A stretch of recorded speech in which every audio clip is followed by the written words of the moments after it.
Hello everyone. I've been considering making another commentary on the situation with Gaijin for some time, but I wasn't up to the idea because I've done it one or two times already, and everyone sort of has the gist of what the problems are and the direction the game is going. But today something happened that convinced me to make another video.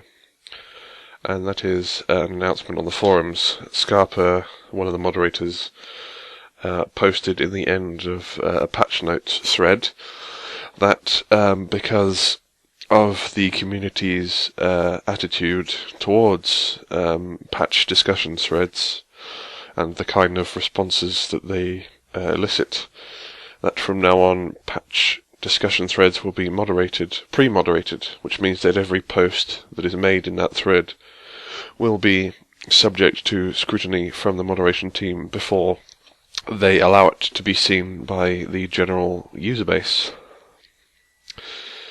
First of all, I will begin by saying I understand the viewpoint that, I don't know who's responsible for that decision. Maybe Scarpa, maybe someone higher up. Let's assume it's Scarpa. Scarpa is frustrated. I don't know, not frustrated. Tired. Maybe a little bit frustrated, but tired with the attitude of the community. Many of the responses in the patch feedback threads are sarcastic. Don't actually comment on the patch notes themselves. There's not much valuable discussion going on. That's the end of my pro-Gaijin stance.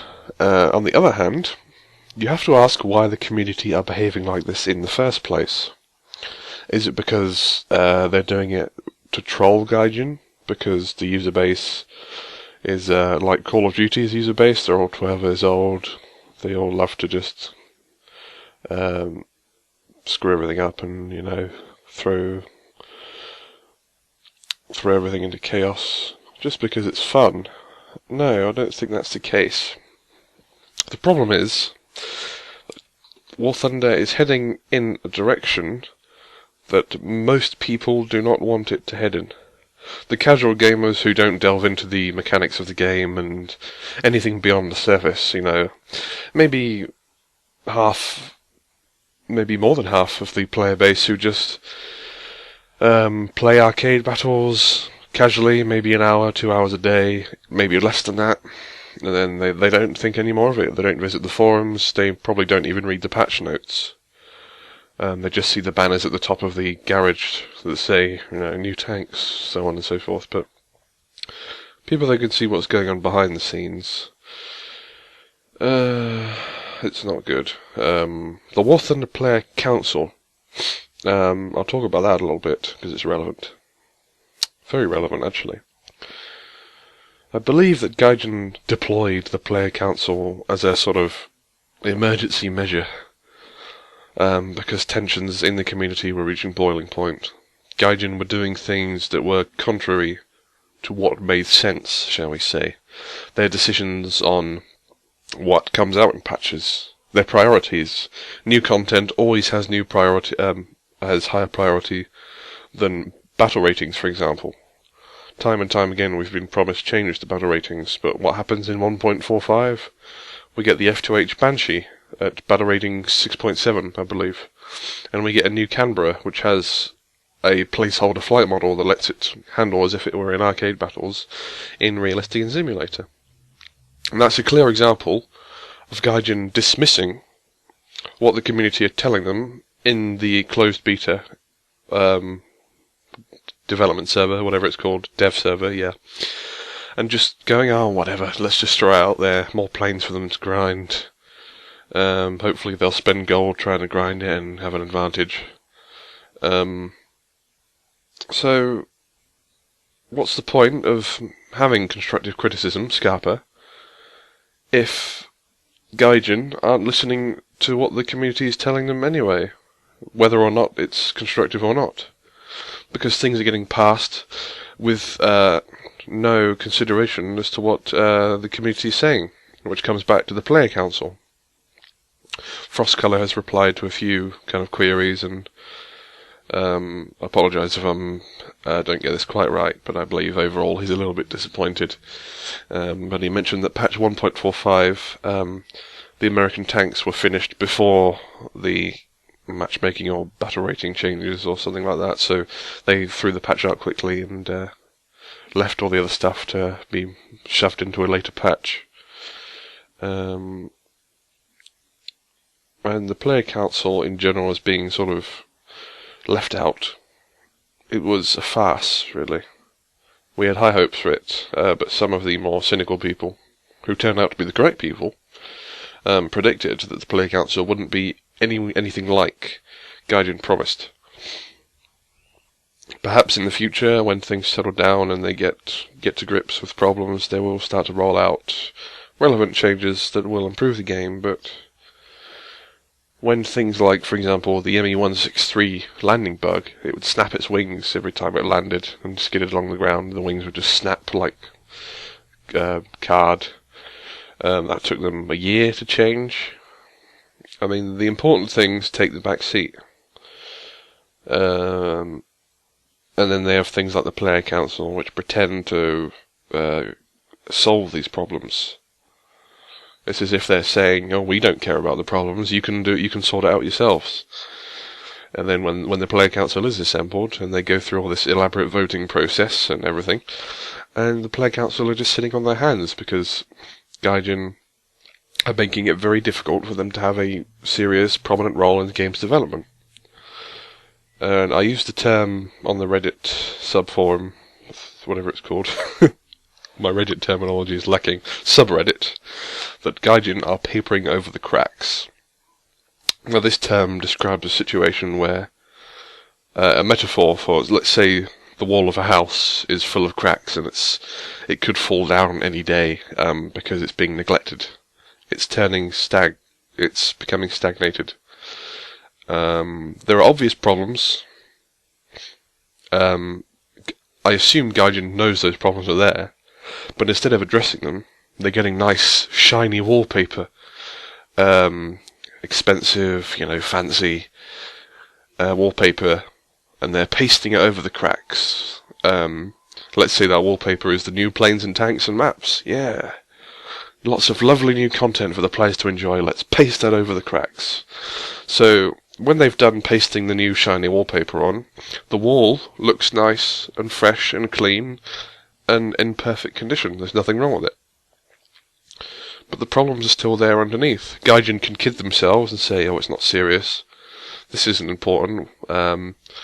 Yeah, the community complain, but we're still raking in the cash. Who cares?" But here's a heads up for you, Gaijin.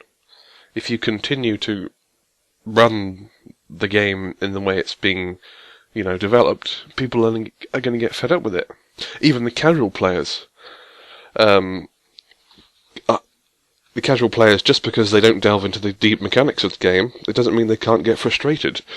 When you release an American jet with pretty damn good performance, a battle rating 6.7, and there is a casual German player who's going out in his BF-109K4, and this Banshee is running circles around him, killing him over and over again, he's gonna get fed up. He may even stop playing, and he may tell his friends and say, his friends may say, "Oh, you play War Thunder, what do you think of it?" And he may say, "Oh, don't bother, it's a mess." And frankly, in some aspects, the game is a mess. The battle ratings, the German battle ratings, they keep climbing up and up and up and up and up. The Focke-Wulf A's, the BF-109 F's, and the G's, well, the G2 and the F4, they've been bumped up twice in the last 6 months. The way Gaijin try and balance the matchmaking, I think their objective is to have every plane as near as 1 KD, 1 kill to death as possible. But they're not really going about it the right way. They're not basing a vehicle's battle rating on its performance, they're basing it on player skill. Which brings me to one of the main questions to Gaijin. Why are you handicapping a player for being skilled? What kind of a game are you trying to give us here? Are you trying to turn everyone into a carbon copy of each other? Like, oh, if you're good, your plane gets worse. If you're bad, your plane gets better. Then you come and have a nice little dogfight, and you try and perform split S or yo-yo or a corkscrew. Oh, sorry, they're flying a jet and they can just zoom past you and run away. And then they can climb up to 8,000 or 9,000 meters, loop back over, and just head on you and probably die anyway. But it's terrible. If we didn't laugh, we'd cry. It's just such a strange way to develop a game. And a very strange way to run a forum. Censor criticism. Only allow the public to see what you want them to see. It's sort of like a dictatorship. There's all these jokes about, Russian bias, Soviet steel strong, comrade. But it's like Gaijin are trying to create a little miniature Soviet Union. I mean, obviously, there's nothing severe like, punishing players for no reason, although that does happen sometimes.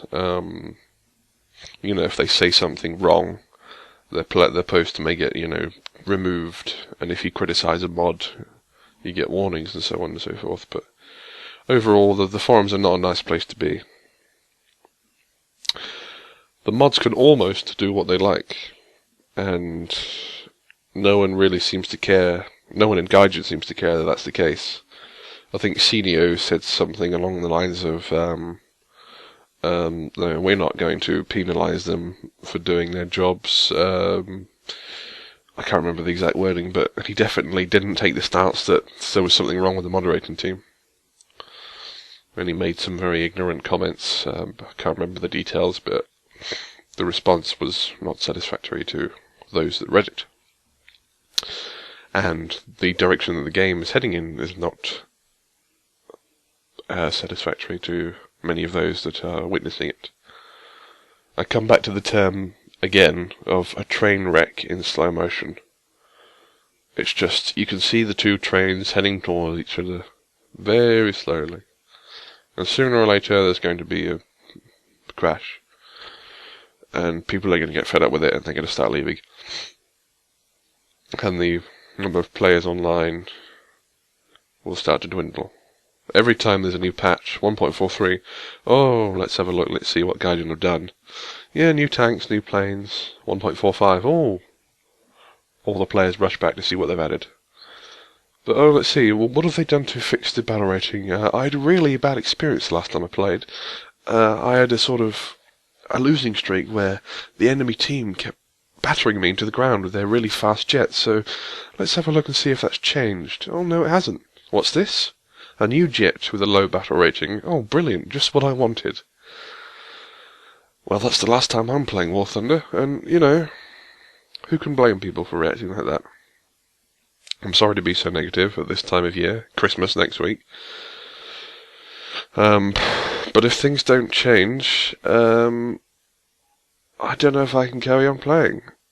I've been playing for 3 years next month. My passion for War Thunder has taken a few dents, shall we say. The flame is beginning to die out. If things don't change, I'm sure I'm not alone in this when I say I don't want to be a part of where this game is going, which is unfortunate because, like many people, I have spent money on it, I have enjoyed it, and I still try to enjoy it. I go into an arcade battle, I derp around in my tanks and planes, and I try to enjoy myself, but it is difficult. That's the killer. If a game is difficult to enjoy, then it's not really much of a game, is it? Because a game, by definition, is supposed to be entertainment, enjoyment. And if the game doesn't provide that for an individual, then it's not really a game. Once again, I'll make a little disclaimer and say if you are enjoying War Thunder, there's nothing wrong with that.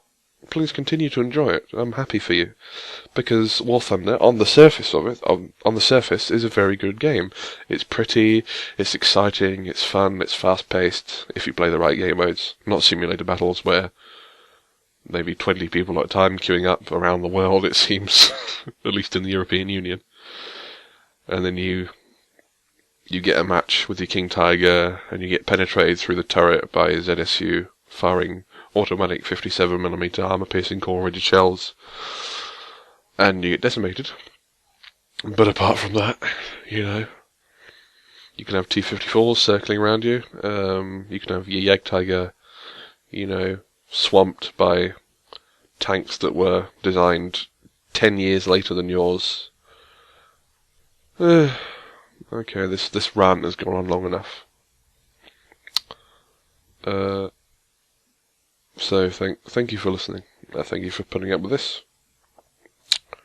If you have a view that you'd like to share, please leave it in the comments. That's about it, really. Yeah, thanks for watching and have a nice Christmas.